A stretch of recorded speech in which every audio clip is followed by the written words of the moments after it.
মাননীয় সভাপতি, দেশের পাচার হওয়া অবৈধ সম্পদ পুনরুদ্ধার করা বর্তমানে আমাদের অন্যতম শীর্ষ অগ্রাধিকার। গত 15 বছরে দুর্নীতির মাধ্যমে শত শত কোটি ডলার অবৈধভাবে বিদেশে পাচার করা হয়েছে। আমরা নিরলসভাবে এই সম্পদ ফেরত আনার চেষ্টা করছি, কিন্তু সংশ্লিষ্ট দেশগুলোর আইনি প্রক্রিয়া এবং অন্যান্য নানাবিধ প্রতিবন্ধকতার কারণে আমাদের এই প্রচেষ্টা বারে বারে বাধাগ্রস্ত হচ্ছে। সংশ্লিষ্ট দেশগুলোর দৃঢ় সদিচ্ছা ছাড়া আমরা পাচার হওয়া অবৈধ সম্পদ পুনরুদ্ধারে সফল হতে পারছি না। বিশ্বের বিদ্যমান অর্থনৈতিক ব্যবস্থা উন্নয়নশীল দেশ থেকে সম্পদের এই অবৈধ পাচারকারীদের কার্যকরীভাবে প্রতিরোধ করতে ব্যর্থ হচ্ছে।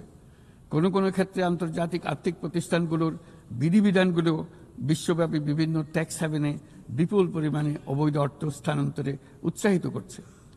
তাই যেসব দেশ ও প্রতিষ্ঠান এই পাচারকৃত সম্পদ গচ্ছিত রাখবার সুযোগ দিচ্ছে, তাদের আমি আহ্বান জানাচ্ছি তারা যেন এই অপরাধের সঙ্গে শরিক না হয়। এই সম্পদ তার প্রকৃত মালিককে অর্থাৎ কৃষক, শ্রমিক এবং সাধারণ করদাতাদের নিকট ফিরিয়ে দেন।